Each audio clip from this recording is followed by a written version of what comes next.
Most people aren't struggling to grow their chest because they don't train it enough. They're struggling because they're training it wrong. I've made these mistakes myself. In this video, I'll show you exactly how to fix them and how to finally start building a bigger chest. Most videos on this topic spend a good 10 minutes giving you an anatomy lesson of how the chest works and its basic functions. While I think this is a good thing because it teaches you how to use the chest muscle fibers to your advantage, I don't think I need to spend 10 minutes on it. Also, I don't want to spend 10 minutes on it, but I will give you a quick one. The chest has two basic functions: pushing and arm adduction. There are more functions of the chest, but these are the two that we will worry about as bodybuilders. Everything else you don't really need to know for its functions. The chest is also split up into three parts: upper, middle, and lower. For the upper chest fibers, they are going up into the opposite ear. So for your left pec, it goes to your right ear. For your right pec, it goes straight up to your left ear. It goes like this. So if you move your arm in that same direction, your upper chest activates. The lower chest is the opposite. You go down to your opposite leg, the lower chest activates. And for your middle chest, it's straight across your body. Move your arms in the same direction of the muscle fibers, and then you're gonna prioritize that section. That's it. You really don't need to know anything more of the chest. I've researched a lot into the chest, and I've spent a lot of time looking into how to grow the best chest. The videos would give me a lot of information, but at the end of the day, it's only these pieces of information that I just gave which you really need for the anatomy. Back when I started the gym, I took this information and ran with it, but I ran in the wrong direction. I did so many different exercises for the chest in one day. It did the opposite effect of what I was looking for. I did every single exercise I could think of, and I did every single variation I could think of. So first, I would start off with 5 sets of 5 of flat bench press. Then I would move over to incline bench press. And then I would do decline bench press. And then I would go over to the cable stack, do high to lows, low to highs, and then middle flies.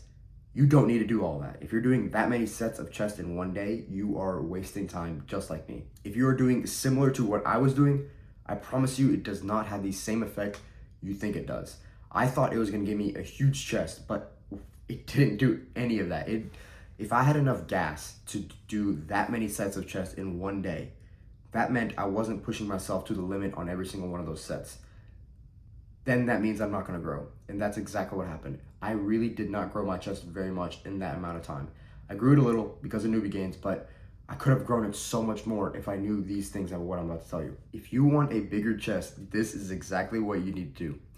I'll first give you a general layout, and then at the very end, I'll tell you exactly what I do. So if you just wanna do that, you can just copy me. You need 1 to 2 pushing movements and 1 to 2 fly movements. So a maximum of 4 of these. I almost never go to that maximum. I typically keep it around 3. I like to do 2 pushing movements and 1 fly movement. And sometimes I like to do 2 fly movements and 1 pushing movement. For the pushing movements, it's a very simple category: dips, incline bench press, and flat bench press. And for those 2 bench press categories, you can do any of their variations: dumbbell, barbell, Smith machine, weighted if you can do that. It doesn't matter. Even if you can find a machine to do it, it's great. For fly movements, it's also very simple: high to low flies to prioritize the lower chest, low to high flies for the upper chest, pec deck machine flies. I don't really like doing regular flies on the cable stack, and also dumbbell flies. If you have access to one of those incline machine flies, then I think you should spam the shit out of those. Those machines are great. There are a lot more chest movements, but I think these are the best ones. For example, you might have noticed I did not include decline bench press. I don't think decline bench press is a great movement because dips is just better. If you can do dips, ignore decline bench press and just do dips. Dips is just so much better. It fires up your triceps, your front delt, your lateral delts, and completely demolishes your chest if you angle your body right. And here's exactly what I do whenever I work out chest. So I do push-pull legs, and I have 2 different push-pull legs. So in 1 week, I'll run through both of them. On the first push day, I like to do an incline dumbbell bench press. Lately, I've just been enjoying that, so that's exactly what I've been doing. I usually do any variation. Sometimes I do barbell, sometimes I do Smith. Lately, I've been doing dumbbell. And then I'll go over to this thing called the vertical press. I don't know why it's called the vertical press, but it's basically just a chest press, plate loaded chest press for the middle chest. And it feels really nice. It has really good contraction, really good stretch at the bottom. So I like to do it. And then I'll go over to the cable stack and do high to low flies, 2 sets of those with 1 drop set. And on the next push day, I like to do another incline bench variation. This time it's usually barbell. And then I'll go over to dips. I'll do weighted dips, 3 sets of those. And then after that, I'll go over to machine pec deck flies. Good old machine, 2 sets with a drop set. The main idea of this whole video is to push yourself to the limit. Keep the intensity at a maximum.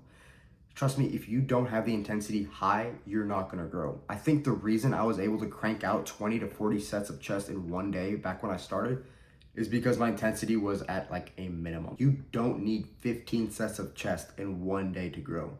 You just need to keep the intensity high. I know you can increase the intensity in your workouts right now. And some 2 quick tips. On flies, I see a lot of lifters, beginners, intermediate, advanced. A lot of lifters include their bicep into the movement. For example, if you're doing a chest fly, and then over here you're doing good, and then at the very end to get that full contraction, you start bending your arm to do this, that's not good. You're involving your bicep into the movement, which is not something you want to do. Do you want to grow your chest or do you want to grow your biceps? If you want to get the most out of chest flies, straighten your arm at the very end. Keep your arm relatively the same throughout the whole motion.